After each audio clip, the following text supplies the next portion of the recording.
100 years back, some gentlemen from England came here. And our parents thought we must show this guy the beauty God has given us. And this guy was called David Livingstone. So our parents went and showed him Mosi Otunya. Instead of writing back to Queen Victoria to say, there's a wonderful place called Mosi Otunya, he said, Madam Queen, there is an excellent place here which we are naming after your name, Queen Victoria. So even today, when we say, please come and see Mosi Otunya, very few people come. If we say, come and see Victoria Falls, actually grown. People come. By the same token, I pay special tribute to Ms. Vera Songwe, the former executive secretary, for ably steering this strategic institution. We commend a bold leadership during a time characterized by the COVID-19 pandemic and other collective quest to accelerate development, modernization, industrialization, and prosperity for all the peoples of Africa. Distinguished guests, ladies and gentlemen, the theme of this 56th session, United Nations Economic Commission for Africa, which is financing the transition to inclusive green economies in Africa, imperatives, opportunities, and policy options, is most apt, given the complex climate change related challenges facing our world today, in particular the third world, Africa among them. It is my hope that your discussions at this conference will help sharpen our strategies and fast track our efforts to attain the Africa we want, as outlined in the African Union's Agenda 2063. The world is undergoing major turbulences and transformations, mainly on account of production activities.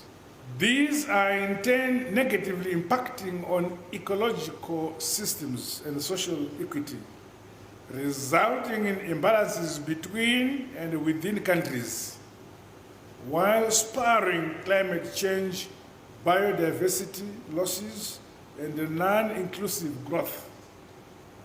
Specifically, the effects of climate change are increasingly constraining African countries from exploiting their rich natural resources endowments in a sustainable manner, leading to diminishing returns among economic value chains in our respective economic jurisdictions.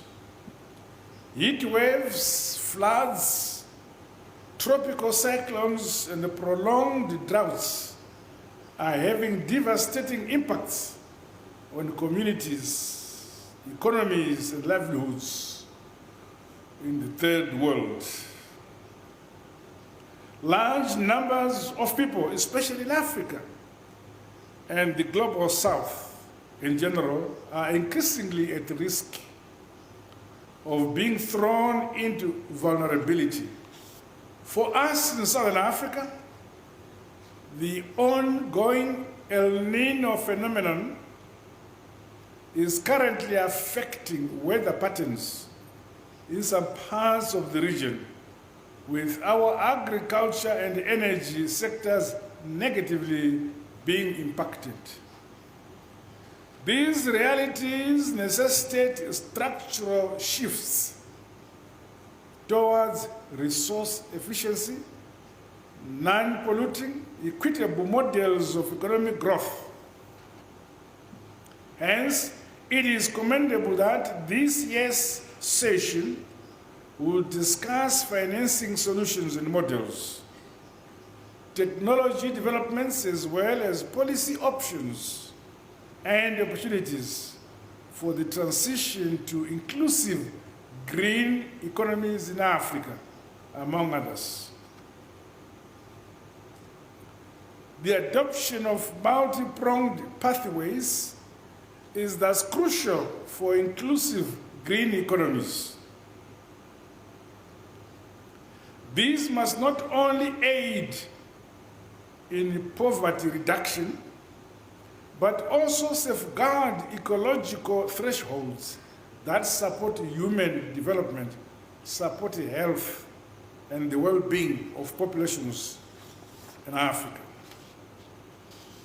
Further, these should enable Africa to deal with multiple common challenges of climate change, the ripple effects of the post-COVID-19 pandemic, geopolitical shocks, as well as financial crises, and excessive debt overhang, among others. Ladies and gentlemen, as you may be aware, global greenhouse gas emissions continue to rise as climate change wreaks havoc on nations that are least responsible for the emissions,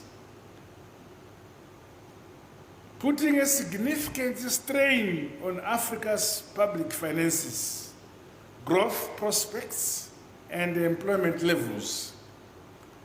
This is notwithstanding that Africa accounts for less than 5% of global greenhouse gas emissions and has natural capital that reduces the effect of carbon emissions.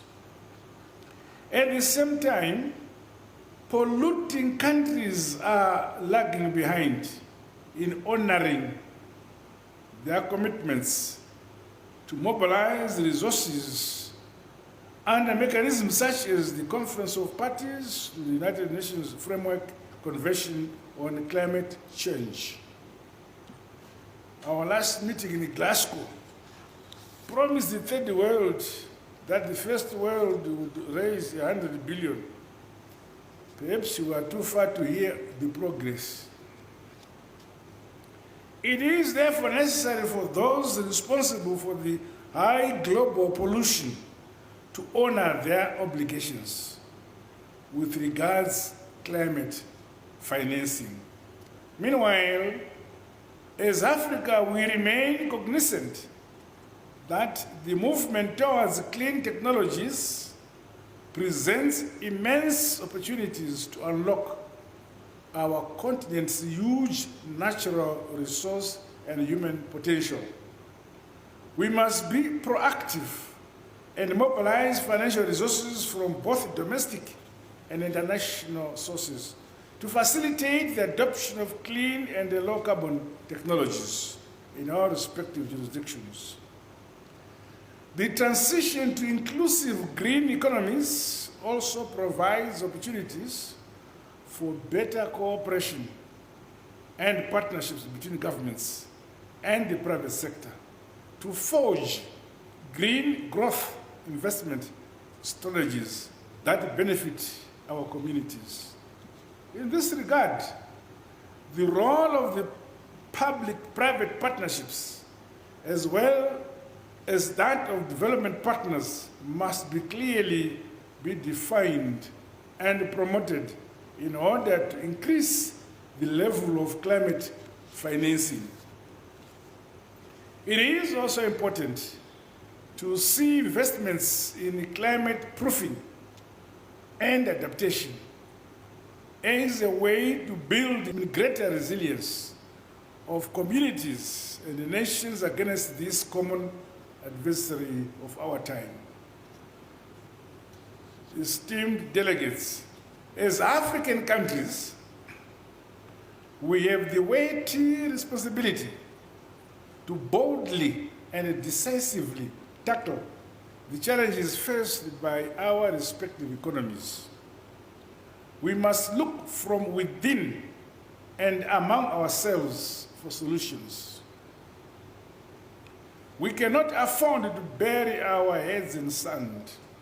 I therefore challenge you to pursue robust and innovative measures to unlock maximum benefits from our natural resources, which essentially starts with the sharing of ideas through deeper collaborations among ourselves. Africa must build climate resilience infrastructure to drive green industrialization that is inclusive, sustainable, eradicates poverty, and creates jobs. To this end, climate financing instruments must be leveraged to reap maximum benefits from the vast natural resources of our continent, Africa.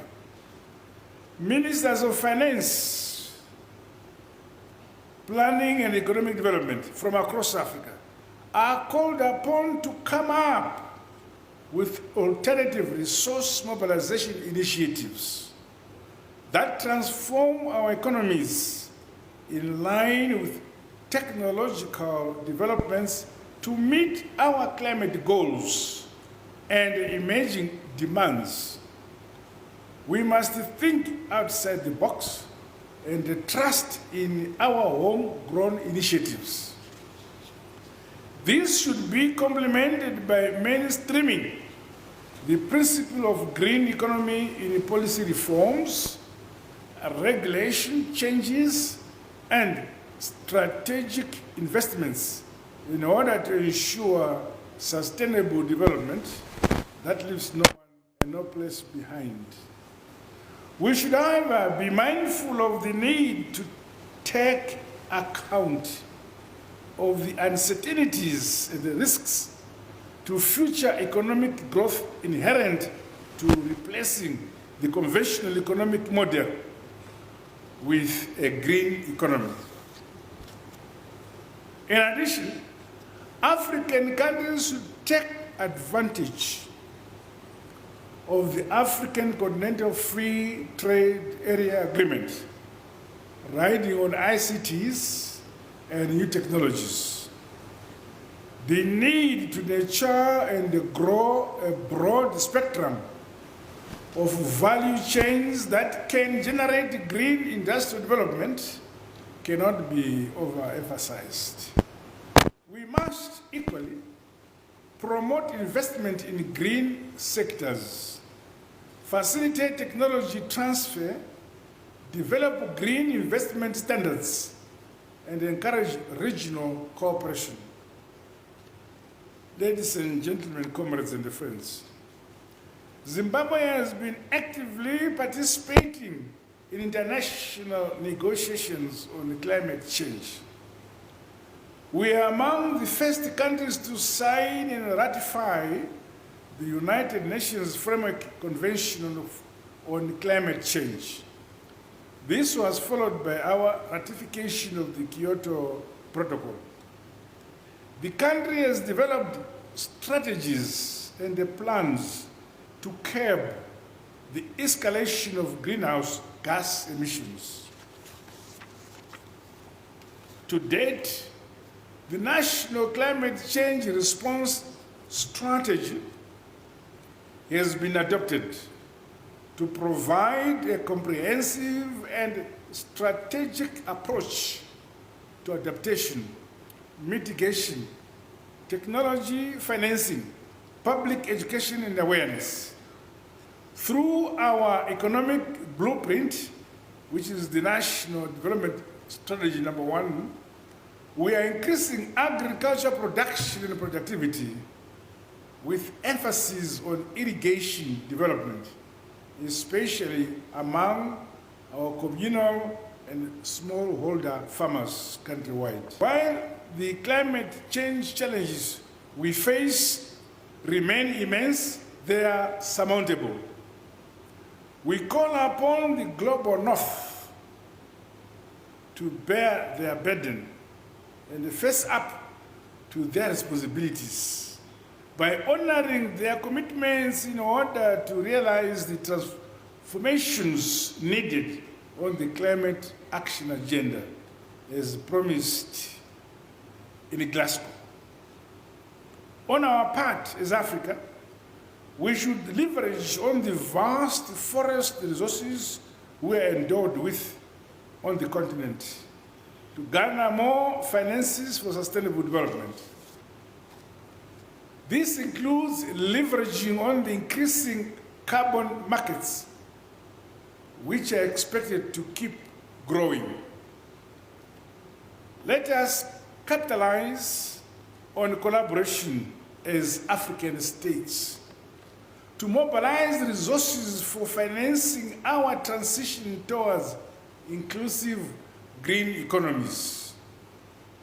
Furthermore, whilst governments have the mandate to deal with emerging challenges, businesses have the innovation, technology, and the drive to deliver on the solutions we need. Programs in this regard must be scaled up. Through investments in science, technology, and innovation, the transition to inclusive green economies must aid in the development of technologies that emphasize on sustainability, resource efficiency, and emissions reductions. This must in turn facilitate and accelerate improvements in the economic and the social well-being of our communities and peoples. No matter what difficulties may come our way, we must focus on a people-centered development philosophy that leaves no one and no place behind. One that builds synergies among nations and promotes balanced development across our African continent. Together with unity of purpose, we can indeed build the Africa we want, brick upon brick, stone upon stone, and step by step. In conclusion, I once again congratulate you all for this successful conference and invite you to find time to visit the majestic, now here I have to explain. If I say find the time to visit the majestic Monsieur Tunya, few of you will go. But okay, find the time to visit the majestic Victoria Falls.